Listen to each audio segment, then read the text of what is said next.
Okay children, now we have finished our poem. I hope you have understood it. If do not, please let me know it. But before, so you have seen, just I have explained not only in this poem but in previous lessons. Mostly when the writer, it may be poet or the author, want to tell you something which you have to understand very clearly. So they use one kind of language, some kind of language they try to connect to you. So here those language is called literary device. So they try to somehow that their description should give you the clear picture of what they wanted in the story. Okay, so here the writer, the authors, the poets, what they do, they use many kind of expressions, many kind of languages which give you a imagination, where you can create imagination. So there are many kind of those languages are called literary device. So where the author, the poets, they use expressions which connects to your where you can imagine, you can paint something in your mind. So here the author have imagined imaginary language. What they have used is an imaginary language, children.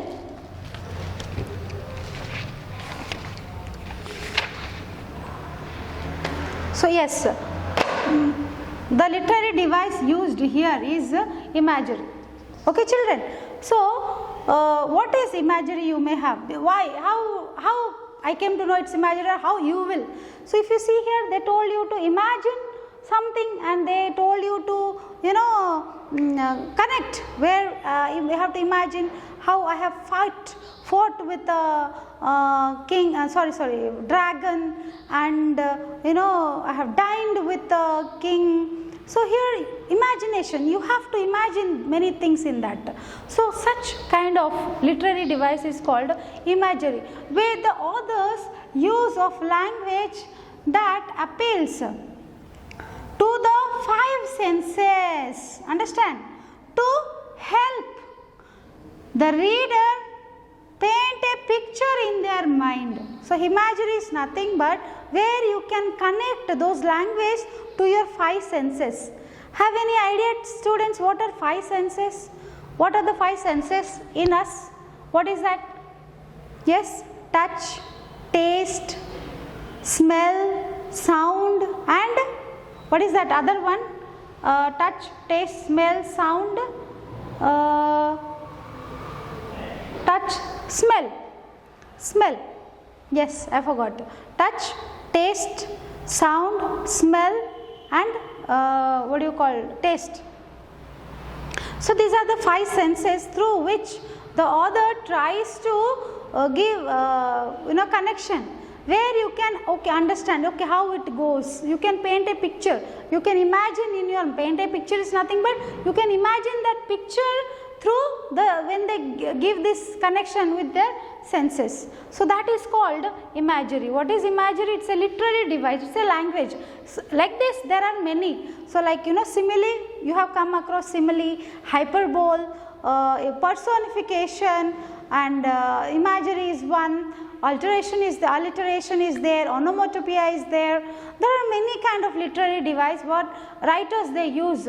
Around 7 to 10 are the most used ones, where the authors or the poets the mostly use in their writings, in their poems or in their stories, so that we can, because it's not showing, we don't have any visual connection with the books.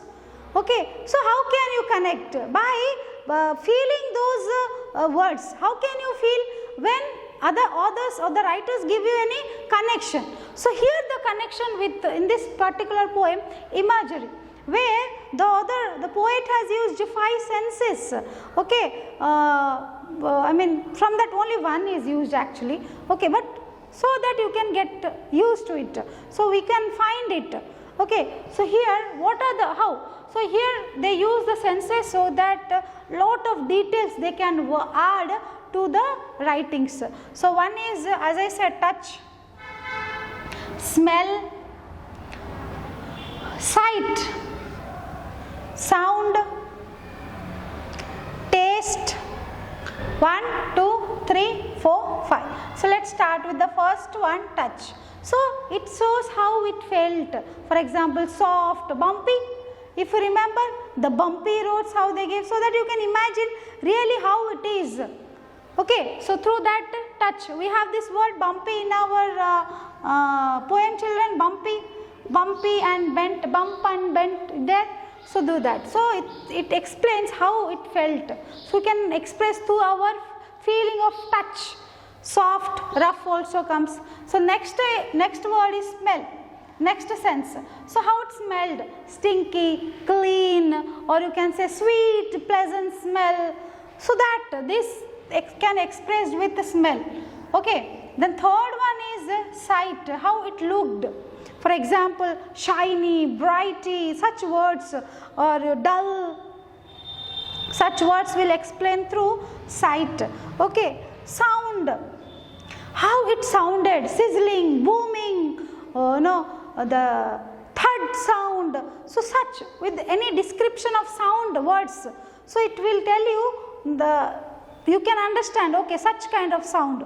So with the description of these words, it gives you sound. So you can understand how it hears. Okay. The next one.